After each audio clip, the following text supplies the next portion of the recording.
Hi, welcome to Game of Thrones Weekly. I'm your host, Dave, and we're about to get our nerd boy on and talk about swords. Join us.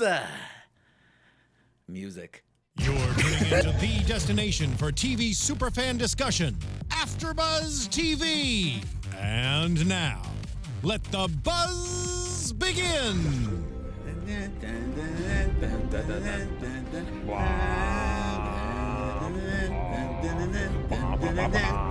Oh man, oh guys, the show's over, but we're still here and we're talking about we're gonna find all the little nitpicky stuff. We're gonna find all the little things in Game of Thrones and we're gonna talk about them. And I really wanted to, it's my week to host. And I was like, oh boy, what am I gonna talk about? I'm going to talk about swords, because I'm a nerd boy, and I love swords. So I got my fellow nerd boy, Nate Miller. Introduce yourself. Proud nerd boy. What's going on, fam? Nate Miller here. You can find me on all social media at DogLikeNate. Very excited to be here. Big Game of Thrones nerd. Yeah. And you know me, I love me some swords. Thanks for joining us. Of course. Talking about them swords. That's right. This is great. I keep wanting to call them swords. You can find me at mrdavechild or davechild.com. We will be looking at the chat, so if you guys are watching us live and you want to chat, just chime in. We're going to be talking mostly about the weapons, the swords that have appeared in the show. There's going to be a number of swords that haven't made the show yet, or they're kind of historical, kind of background swords. We might touch upon those, but I think we're mostly going to focus on the ones that we see little glimpses of that are plot points in the show, and there's a lot there to talk about, but we might miss something.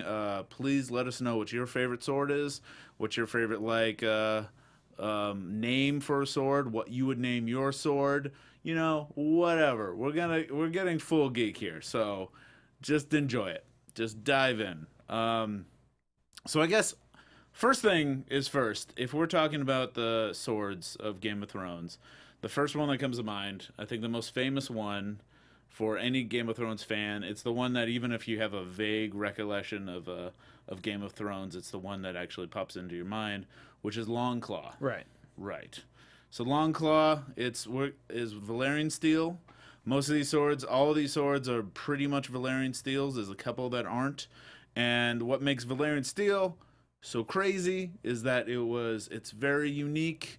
It was rumored to be forged using dragon breath, so that might be where all of its kind of magical qualities come from. Well, supposedly the rumor is also that magic is used in the forging also. So it's like a combination of the dragon breath and the magic and their secret Valyrian techniques. Yeah. Which is lost to people after the Doom. Right. Which is why they're one of the only weapons that are useful against the White Walkers and the Waits up north. So Longclaw, we originally see it as the sword of Jeor Mormont, who is the Lord Commander of the Night Watch. But then after Jon does a pretty good job and saves them, it's like, hey, good job. Good job, Jon. Jon, I would give you a raise, but you don't get paid. You're Night's Watch.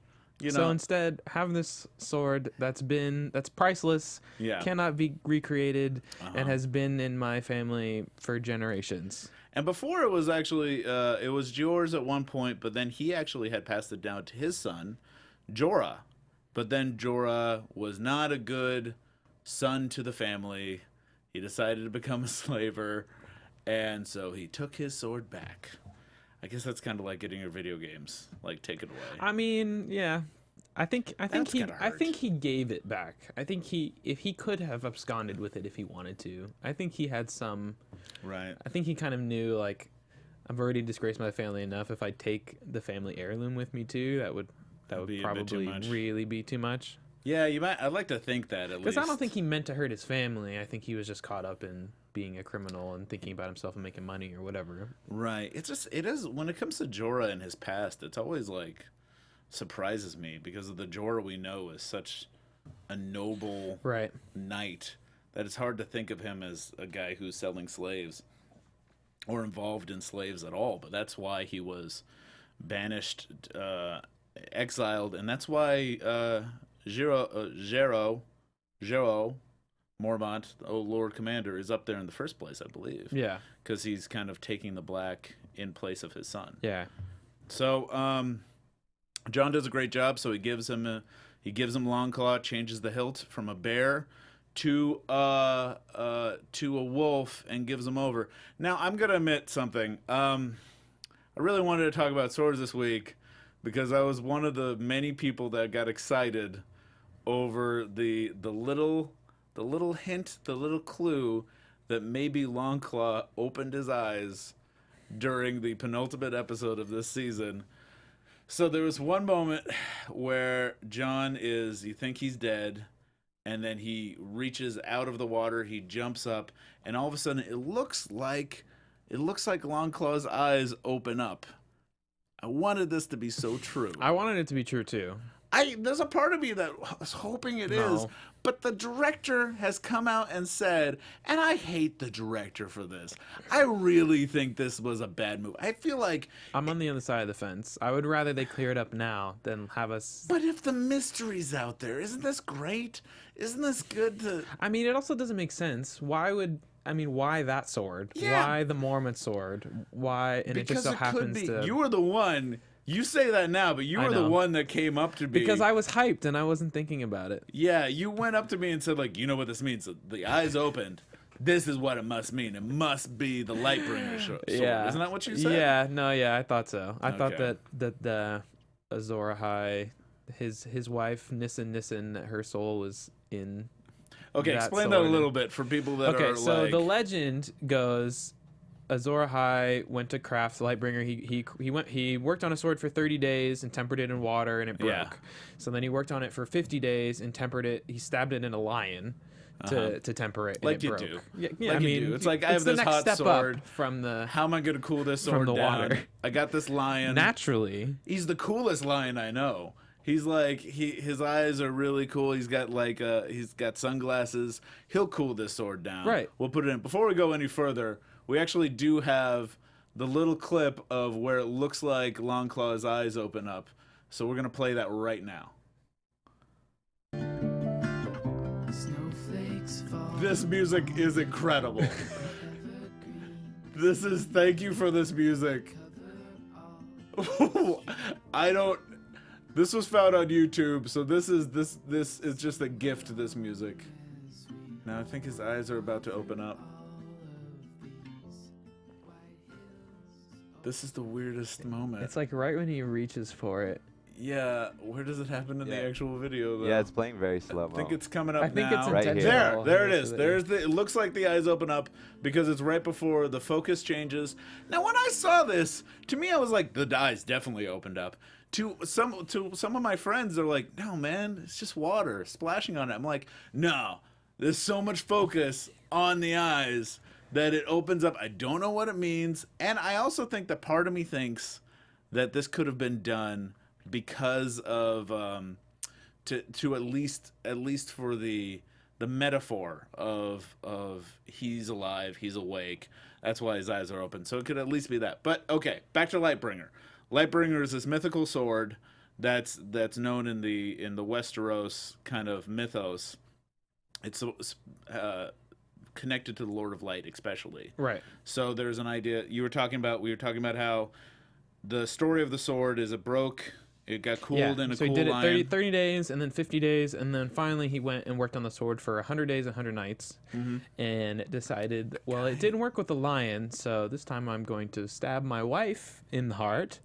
That's not cool. And kind of use her as a sacrifice to empower the sword, which worked. And then the story goes that he used Lightbringer to end the long night. So it was good for something. Yeah. But yeah, so that was where some of my theory was coming from, is that maybe we were seeing an awakening of the soul that was trapped in the sword. Yeah, that it was like a living sword. But now I think it's not anything like that. It's just water hitting the eyes. I think that's. I know. But at the same time, the person who doesn't have, I know people are probably yelling at me right now in the chat, but the director doesn't have the full the final edit. It's the executive producers that have the final edit, and he was like, "Oh, I didn't even notice that." So it could have been the executive producers who went in there and made the eyes open up. And Christian Schwerbit, I'm sorry, that's not your name at all, so I'm just saying words. Said it was like a dragon's eye, which is very true because that kind of mirrors what happens at the end of that episode, where the Waite dragon opens their eyes and it's all blue. Which brings up another question of where did they get the chains from? But that's for a different episode. Man, there's just chains lying around.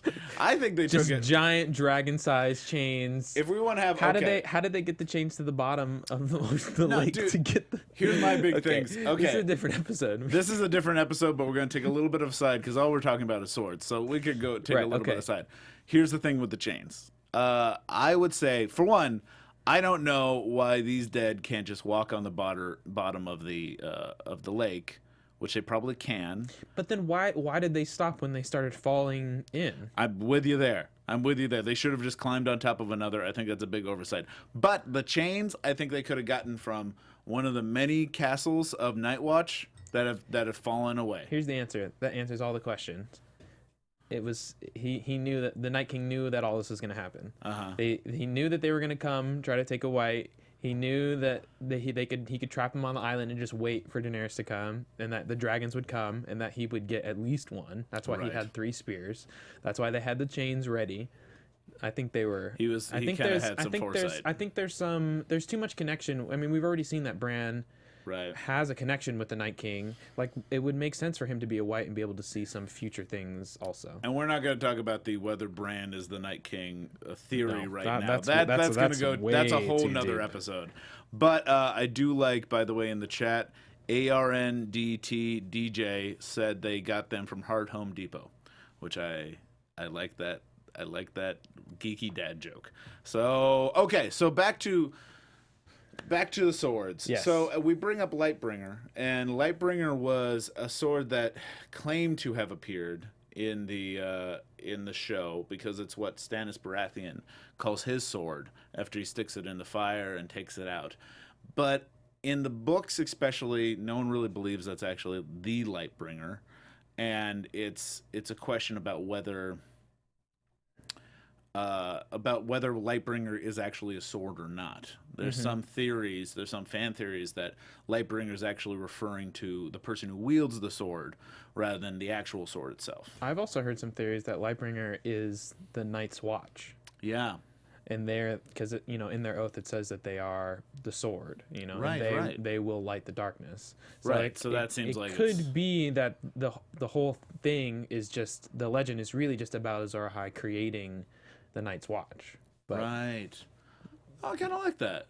And he had to kill his wife in order to create the I don't Night's know, but I Watch. mean maybe that don't like it. might be symbolic. I mean, assuming that this is all symbolic then and it's not a literal sword, that could be symbolic of how they all take the black and they can't have wives, they can't have family, they Right. sacrifice those things in order and to sacrifice be this. their Right. heart. So in a way, Exactly. that does, So it's yeah. not a literal he killed his wife, but he killed the chance of having a wife and a family and things like that Yeah. by taking the black. Cool. So, and also we do see the Brotherhood. They also have their own Lightbringers, it seems, because those swords light up like the Lightbringer is supposed to. Yeah, I mean, I don't know if those are the same. In my headcanon, this is more of a just book thing. being a flame priest. They Flame have Priest, by the way, is great. they have the ability to throw some fire on their swords. Just because you can put some fire on your sword doesn't make it Lightbringer. Because Lightbringer is supposed to be literally like fire, like it's just like made of like fire. Oh, really? Yeah, like not like just like a wildfire, but like it's supposed to be like harnessed like energy that's like Yeah. fire. Like it's like it they describe it as like it creates heat. Like in the books, for example, when they say that when people suspect that Stannis' Lightbringer is not the real Lightbringer, is because as soon as after they pulled it out of the fire, the sword wasn't really hot. It wasn't giving off heat. It didn't create the fire. It was just lit on fire. Yeah, it just So seems I'm- like they dipped it in like. Right. So I'm gas or assuming something. it's the same way that either it's some spell they have to light it on fire, or maybe even just an oil in some flint, and it just looks really fancy. Well, it looks like every single time they do it, they actually cut their hands in order to do it, or that's what it looked like to me. Oh, that could be too. I So mean, it there's a lot of blood magic associated with. Yeah, it looks like there's a little bit of blood magic every time they light up their swords. But also in the book, it seems like Beric is one of the only people that can have the flaming sword. And so there's a sense that maybe that sword is Lightbringer in the book.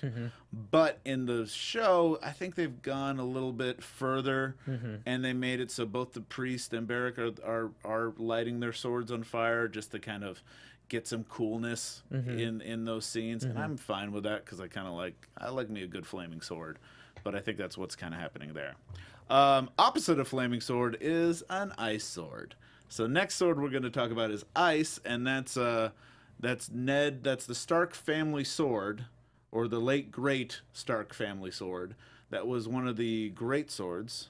It's a great sword that was passed down from Stark to Stark, and it's what Ned is famously holding in all the posters and everything because it's a really cool big sword. But you don't think it's cool enough. I mean, just in the books, it's described as this. It's described as being as wide as like a man's palm. And that's pretty wide. That looks like as wide as it's very. I mean, yeah, but it's not wide enough. Okay. It's described as being as tall as like a adolescent Rob, which I think is pretty accurate. I think it's pretty accurate. They made the height pretty good, but also it's supposed to be this like very dark steel, almost like a cold black steel. Right, they didn't have. And but also you gotta keep in mind when you actually turn it into a visual medium. Yeah, you gotta be able to. It's gotta be able to be readable. Yeah, and the Starks, they love to wear dark clothing. Yeah. So it's got to stand out from the dark clothing. So they got to put a little bit of flair into that great sword, though. This is probably my favorite one on the show. Yeah. Just because you get the depiction of how important it is to the family, especially really with the first season and how Ned talks about it and even uses it. Yeah. And then just kind of how it plays out afterwards is just very interesting. That hasn't happened to any other of that we know of, other of the Great House of Swords.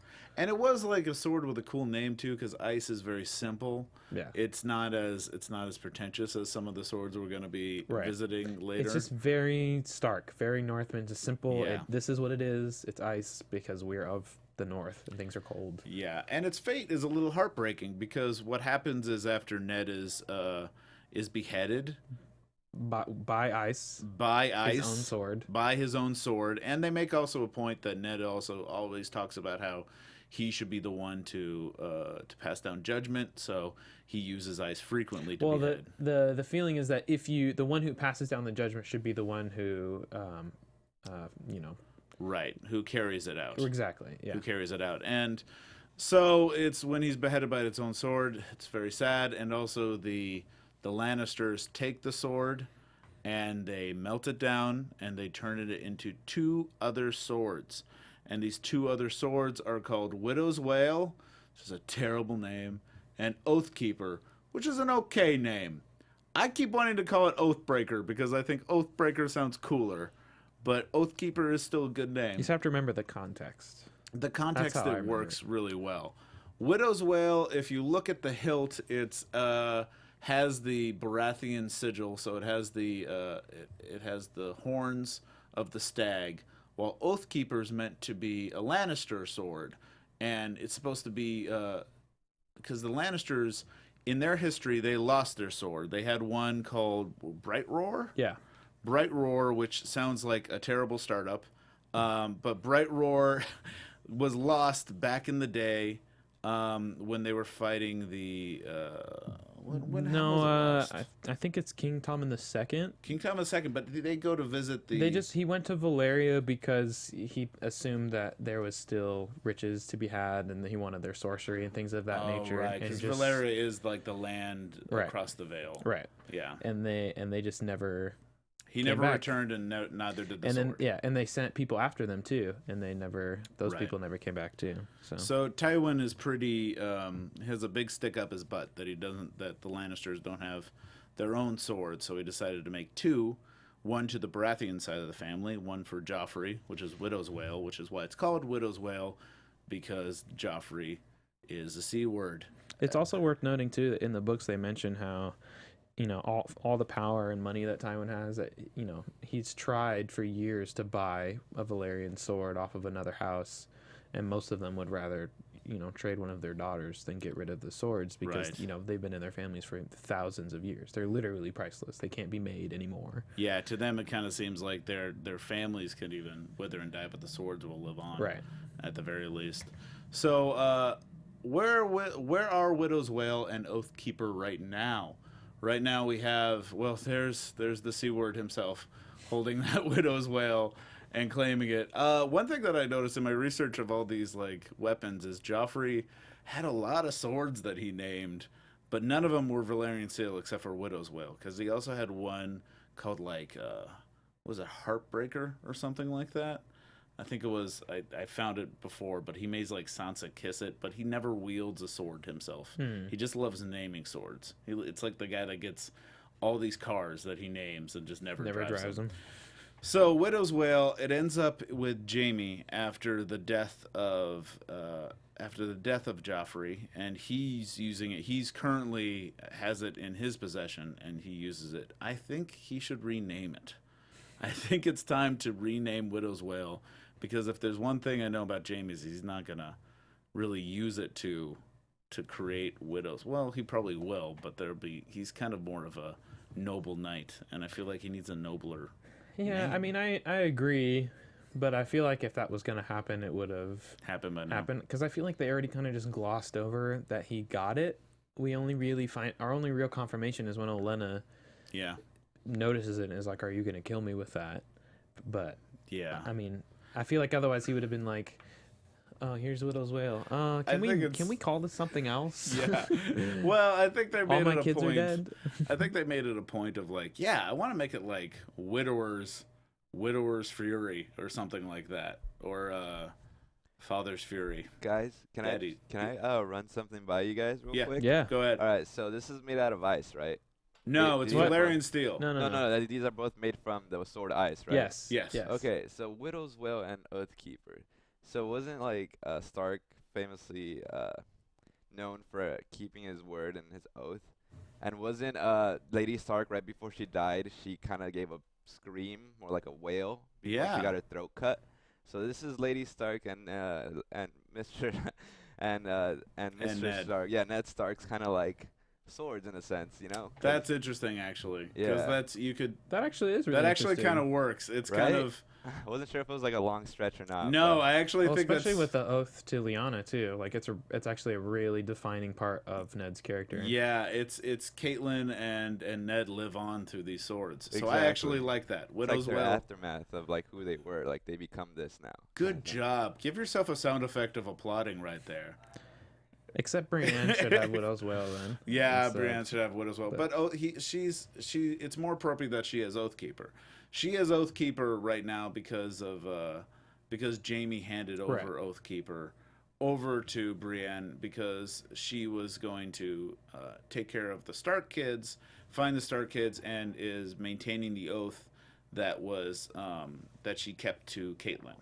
So in that way, it's kind of you can kind of say that's more Caitlyn's side of it, but that's what Brienne has and is kicking butt with it.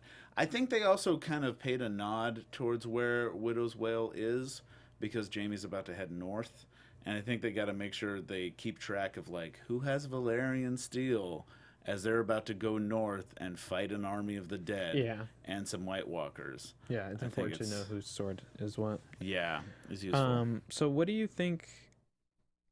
We talked briefly about the description of how the sword looks. Yeah. With the it's got the stag from Baratheon. And Yeah. then it also has a lot of the gold crest, to kind of represent their union. Mhm. Do you think Tywin actually thought that Joffrey was a Baratheon?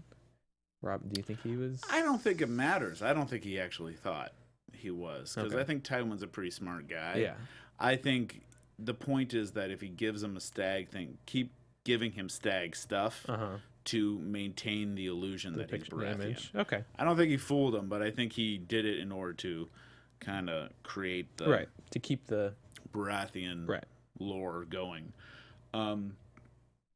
Yeah, I do wish if the one thing that you were saying about how ice looked compared to how these look, if it had that ice steel, if it had that black. Well, but that's the thing is that in the books, these swords are red. Right. Like Widow's Wail won't take the red. Like Tywin specifically tells the guy. That's another thing we should talk about too, is that they're able. It's important to note that they're able to reforge the Valyrian steel. There's a certain number of. I think he says there's like 3 blacksmiths alive that can reforge it. But again, it's not the same as creating Valyrian steel. So they're able to melt it down and work with it. But they can't create it. Right. Yeah. So in the books, one of the things that Tywin asks for that to be is for Widow's Wail to have like a really crimson blade, and it doesn't come out because the crimson won't take to the steel for some reason, which is supposed to represent something with the ice. I think it represents that Starks maintain, and they can't be destroyed by the Lannisters. But it still gets these kind of like it almost looks like red cracks Veins. across it, and it looks really cool, and that would have been awesome to see. But again, they still look great. I mean, they still look pretty cool. Yeah. I think most of the time when they work with how the swords look on TV, they work a lot with the hilt and with the sheath, and they kind of but it does have a nice little like texture to the actual steel. If you look at a lot of the places that are remaking these, and they have a nice little like fluid kind of texture to it, which is kind of cool to see. All right, speaking of family swords, the next I want to talk about, and that we also know is going north, is Heartsbane. Heartsbane is the sword of the Tarleys, and it's one that we know is going north because Sam was able to steal it from his home on his visit, and that's a good thing, especially since the Tarleys are mostly burnt to a crisp, except for Sam and probably his mom and sisters back home. Right. But because of how Game of Thrones is, that means most of the family is destroyed except for Sam. Right. So he has the one Valyrian steel blade, and you know that he went to Old Town with it, and from Old Town he went up to Winterfell with it. So he is currently in Winterfell, about to face the army of the North with Valyrian steel, and Valyrian steel along with Dragonglass are the only things that can actually defeat the White Walkers. So I think it's important to note where it is currently. So that's Heartsbane. I think we can see it up on that. It has a nice little. It's another rack. great sword. Yeah, it's another great sword. It's another two-hander. What did you say that they renamed them in the Game of Thrones world? Not great swords, but so traditionally you have a short sword, a long sword, and a great sword. Mm-hmm. And then in Game of Thrones, a long sword is really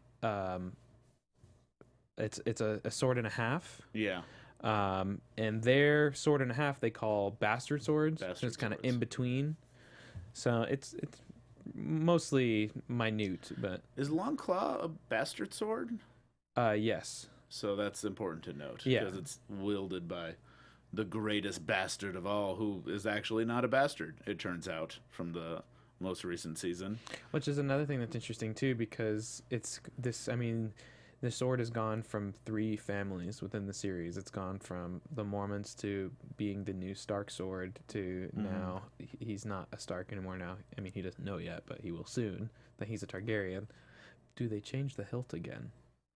To like a little white dragon? I think it should still be the wolf, because he still has ghost. Yeah, and I mean, and that's who he was raised by too. And he is half Stark still. Yeah. Like, he is still comes from Stark stock.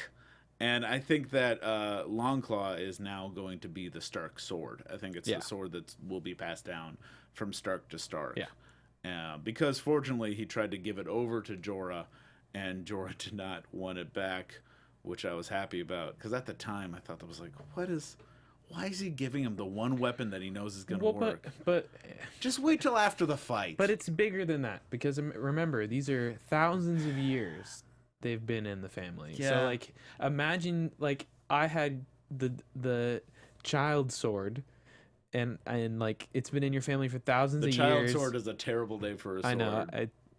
It child's wail, maybe child cry. I don't know. I don't know. If those are better. Killing children. Child sword sounds the Dave like sword. I have the Dave sword. It's been in passed from Dave to the Dave family of Dave for thousands of years, right? It's the sword of Dave. And then the like, sword of Dave. But like, we thought you were all gone, and then all of a sudden you come back, and I'm like, No more Dave. This is awkward. Do you want this back? Like, it would be weird for him to, and like his dad died too, and like and like That brings up a good question though, because Brienne and Jaime have ice essentially. So should they be giving ice back to the Starks? I mean, who are the Starks now? Yeah. And also Brienne is at least using half and of she's in ice, their too. service. Yeah, Yeah. so Jaime's about to go up, and he's gonna be kind of a probably middle ground where he's like, I'm not in your service, but I'm helping you fight this fight. So he's probably not gonna give back that sword anytime soon. I don't think so. No. I mean, unless they take a major left turn and he like bends the knee, and they like rename the sword, like you said, or something. Right. With him in their service or something like that. But Yeah. And another Valyrian steel item is the famous dagger, which doesn't have a name. Do daggers tend not to have names, or is it because we don't know who the dagger really belonged to? I don't think daggers really have names. Right. I mean, I don't think that they could not have names. Whoever owns it could definitely have a name for it. I think just the thing with a lot of the great Valyrian swords of houses, like again, thousands of years, they just like the name is, they're almost like a living thing, Yeah. like it's not just like a sword, it's Heartsbane, so. But this is this is Valyrian steel. It has a dragon bone hilt. I feel like it should have a name, like eventually. I don't know. Like, it I feels mean, like it's it might too- be that might be something that we're Maybe- supposed to wonder about. Let's Yeah. let's give it a name, guys. Let's give it a name. I think we could call it. I think it could be finger chop. Finger chopper. I'll call it Dragon's Nail. Dragon's nail. I like that. I like dragon's nail. I'm gonna go with 'Cause dragon's it's- nail. 'cause it's small. I think we should go with the child sword. The child sword. The childish sword Call of it dragon's finger. nail. Yeah, I was talking to a friend of mine today. I was asking him like, what's his favorite sword, or Valyrian weapon, and he went, Yeah. "Oh, the dagger." And I'm like, "What?" He's like, "It's the most important." I mean, like, it is, but Here's the thing with the dagger is it's very important plot wise. It's still mysterious because it hasn't been used nearly as much as something like Longclaw, which has like killed walkers and like it's changed hands from a house. True. It's had the hilt changed. Like it's got it's a living hilt. sword. It would have been ice, but it's not ice because ice had the fate. So now it's long. When 10 years from now, when they're like, "Oh, the Game of Thrones sword," it's Longclaw. Here's the thing though. This dagger's now. I think it feels like it's almost leading up to something because one we don't know where it comes from. I always got the sense that Peter Baelish sent the hitman, that the little finger really was behind the whole thing. That's my theory. I think you were supposed to think that, but I don't think. You don't think it actually? I don't think is it that? makes sense. I think it has to be Well, wouldn't one you of the wanna start- Lannisters or Varys or something. Like, Right, but it's weird that we still don't know, right? Like it could be. it's weird in like a you're not supposed to know yet. Yeah, and a lot of people think that you could also maybe it was even Robert Baratheon himself. Maybe he was betraying his Stark family by sending Why? it. I don't think it is that, but he was also one person who was mentioned by Littlefinger as holding it before it was left out. Well, the story is, it's his dagger. It's Baratheon's dagger. Yeah, Okay. yeah, it's Robert's dagger. Okay. That's why I guess. That's yeah. why that. Keeps And so popping I up. think the common theory is that Joffrey stole it from Rob. And sent it over. Yeah. The weird thing is that it was used. That's why I think it was Littlefinger, because we have people in the chat talking about how it belonged to Littlefinger, but honestly, it never belonged to Littlefinger because he's not rich enough to own a Valyrian steel. Valyrian steel, anything is passed down from person to person. He might have stolen it from somewhere. Well, but I think also too that this might be being that it's not a family heirloom sword and it is a smaller piece of Valyrian steel, it may have slipped through the cracks from hand to hand. Yeah. So it could be possible. I could see him buying one later in life, but either way, even if it came into his possession, I wouldn't describe it as his. Yeah, and Havoc 6280 on the chat is bringing up something that I want to bring up. It's weird that it's in a book that Sam is reading. Now, it was in one of the episodes. Oh, that's yes, right. One of the episodes when it was talking about how like Valyrian steel is actually something that will kill White Walkers. It's an exact drawing of this exact dagger, and Sam had lingered on it so that we could see it and kind of get reminded of the dagger. But there's got to be more significance, the fact that it's in a book rather than, hey, this is just going to remind the audience that it's still around. Yeah. It makes me feel like it's a ceremonial dagger of some sort that is... Marco in the chat has a really good point. He says maybe Robert took it from Rhaegar after the Battle of the Trident, which I think makes the most sense, especially if we know that it's Robert's and it is a Valyrian dagger with a dragon bone. That kind of screams Targaryen. Yeah. And especially if it's in that book and it's been passed down a Targaryen family, that makes a lot of sense.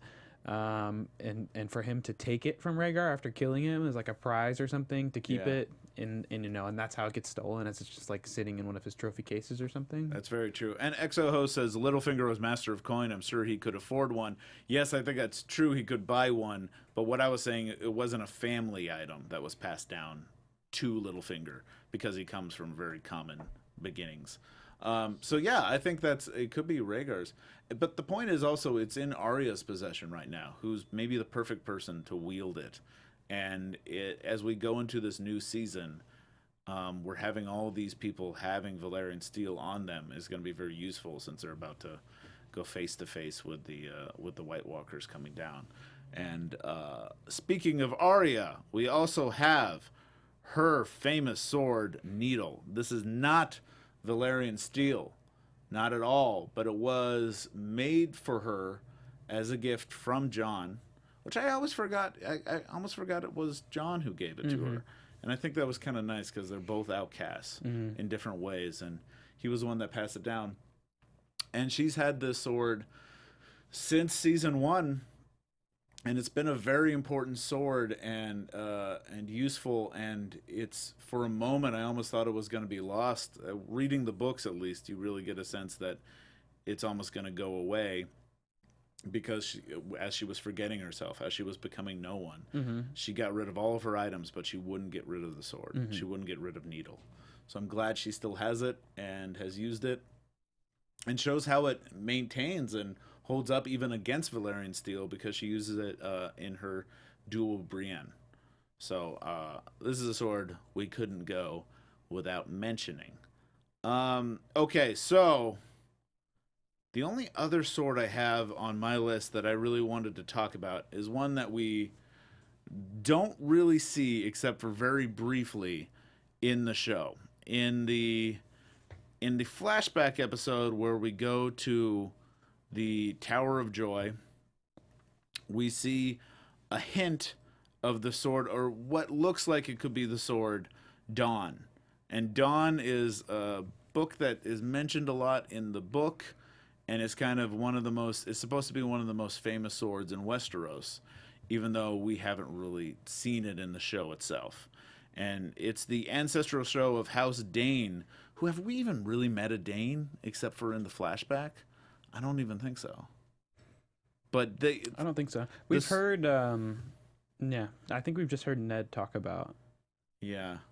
But it's so weird because George R. R. Martin's really into creating, we have a little clip of seeing we have a little picture of Dawn that we see. Yeah, but, actually has the episode at the bottom too, episode 10, The Winds of Winter, and the time mark of 59 minutes and 13 seconds. Okay, cool. Is that Dawn? This is what I'm gonna bring up. This is a flashback episode. Why would Dawn be inside next to the bed? This is what happens with Dawn. This is what's kind of interesting about Dawn, is we do see Dawn in a couple of ways. We see Dawn with the Dane fighter, but then after the battle, Ned takes Dawn. Okay, so he picks it up. Ned picks up Dawn and brings it up. Now it's Ned Stark. What is he going to do with Dawn except bring it back to the House Dane? He's not going to be stealing Dawn, the most famous sword in all of Westeros. And why it's so famous, and you can't tell this from the picture, and you can't tell this from this, because this was what you were talking about, how difference between the show and the actual thing. It's actually supposed to be made out of meteorite. Yeah. It's supposed to be a white sword. Yeah. It's supposed to be completely like milky white, almost translucent. and it's the only sword that's not Valyrian steel, but still has the same power. Yeah. And Doesn't need to be sharpened. yeah, as Valyrian steel, because it comes from a meteorite, comes from a fallen star. And in the story of how the Danes were created was it was a Dornish man saw a falling star, followed the falling star, and basically built his house around where the star fell, and the sword was created from that. So it's one of these things that it sounds like such a cool sword. Why is it just like not one of the main swords that we use? Why is it not a focus? Well, it's also a special sword in that, like, even though it's tied to the Dane family and the Dane house, it's not like you don't just get it by being born. You have to be declared the title of Sword of the Morning, which essentially requires you to be the best swordsman in Westeros. Well, it's also the best. It has to have some connection with the Dane family Right, itself. but it's you gotta have both. You can't have one without the other. Right. Right. So it's kind of forgiven because it wouldn't make sense for that all of a sudden just be like, and by the way, here's another one that's a super legendary fighter, and here you just get the sword automatically. For me, it's something that we wanted to bring up Dawn because it's talked about a lot and it's seen briefly, but I feel like it's a sword that's not going to be seen for the show, but I feel like it might become important for the book. I don't think they're going to bring up this magical sword, this awesome sword late in the game with the show because it's moving so fast. It's going to it. Maybe the Danes are going to start to play in they do tease out Dawn a little bit. I foresee that maybe one of these top swordsmen that we know of, like either Jaime or Brienne, are going to get their hands on Dawn and will become the Sword of the Morning. And that'll become important to the story, probably in the books, but not so much in the show. That's my guess, and that's just a prediction, but who knows? But guys, I think we're done talking swords. I know there's a lot of swords we missed. We didn't talk about the Naked Lady swords. We didn't talk about Robert's Warhammer, which I don't think has a name that I could find. But there's also Gendry's Warhammer. There's all these different instruments of weaponry, and they're all great, and they're why we love Game of Thrones, amongst several other reasons. But so much thanks for joining us. Nate, where can people find you again? Guys, you can find me on all social media at DogLikeNate. That's dog with 2 G's. Feel free to tweet me. We can talk about Game of Thrones stuff. I do a bunch of nerdy stuff. I'm also hosting the Preacher podcast with my friend With me. Dave here. We're doing that tomorrow. Season finale tomorrow, Yeah. I believe. So catch us here again to talk about another geeky show, Preacher. That's right. That's going to be a great one. You can find me at mrdavechild or davechild.com. Please tweet at me if I missed any swords. What's your favorite swords? Also tune in next week for Game of Thrones Weekly. We'll have one of us will come in and talk about whatever we want about Game of Thrones. And I hope you join us. And I hope you rate us 5 stars. And I hope you have a lovely week. Good night.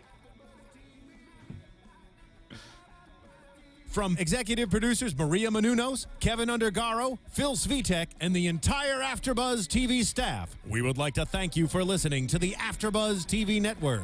To watch or listen to other after shows and post comments or questions, be sure to visit AfterBuzzTV.com. I'm Sir Richard Wentworth, and this has been a presentation of AfterBuzz TV. Swords! The views expressed herein are those of the hosts only and do not necessarily reflect the views of AfterBuzz TV or its owners or principals.